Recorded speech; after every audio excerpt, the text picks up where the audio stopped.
all Republicans, to my knowledge, support IVF in the Congress. You do not get credit for opposing a problem that you caused in the first place, especially when your party, the party you lead, won't let us solve it.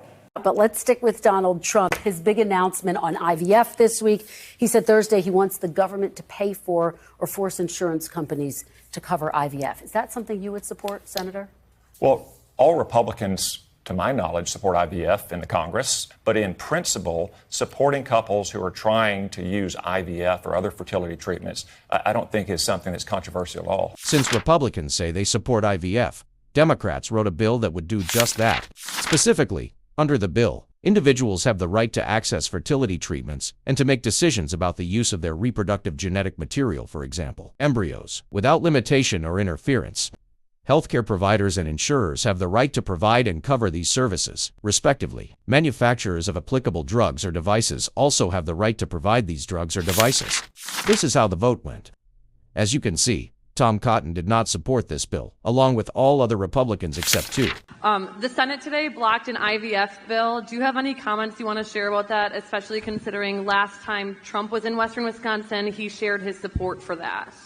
So I think we have to be careful here because the Senate did not block an IVF bill.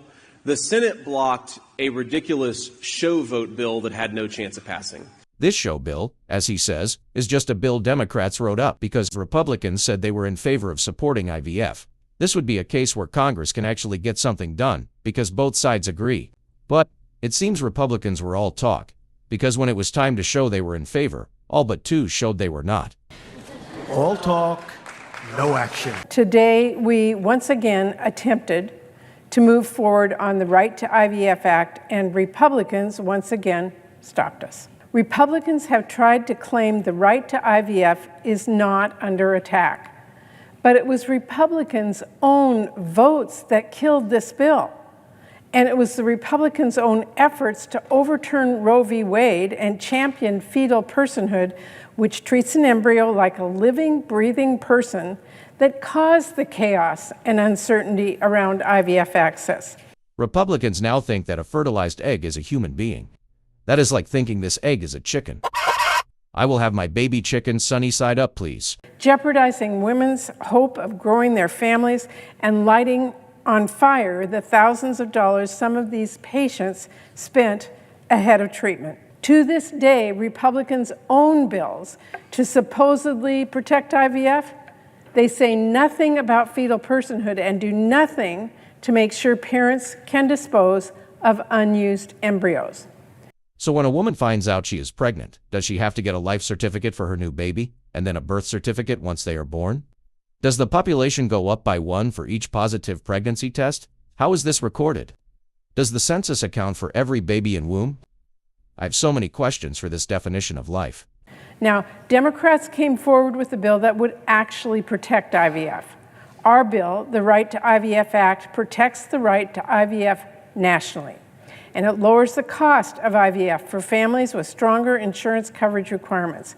It also includes my bill to make sure more veterans and service members can access IVF services. And many of the same Republicans who have supported fetal personhood laws, the single greatest threat to IVF, are pretending this bill isn't necessary. Many of the same Republicans who are desperate to posture as pro-family and who constantly say they stand by our troops are saying we can't afford to help more military families get IVF. Funny how they're always game to shovel more money at tax breaks for billionaires, though, but I digress.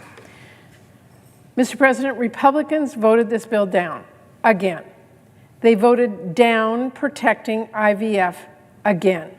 They voted down making IVF more affordable again. They voted down helping service members and veterans grow their families again.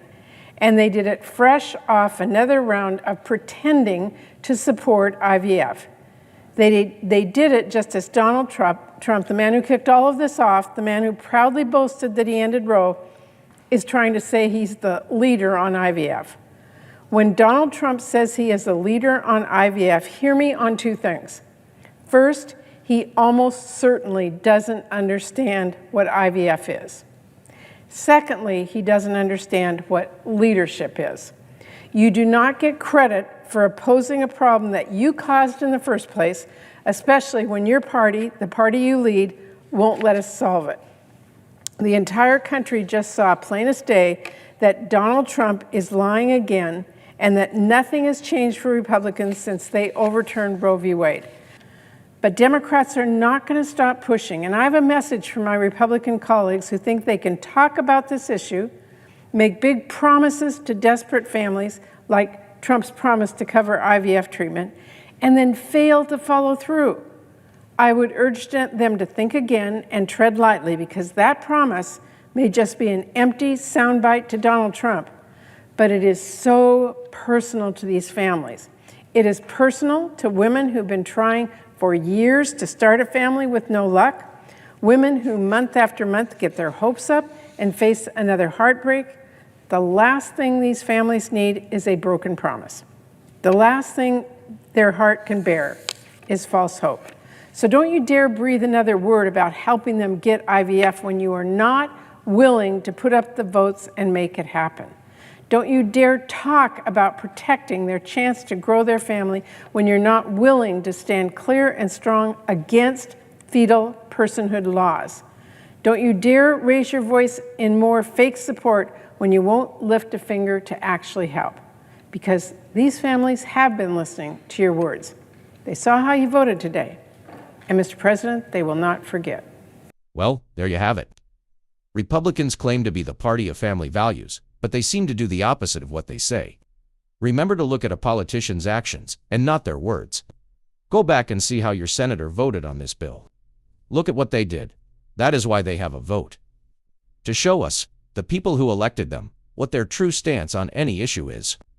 The vote is on record. Those are the facts.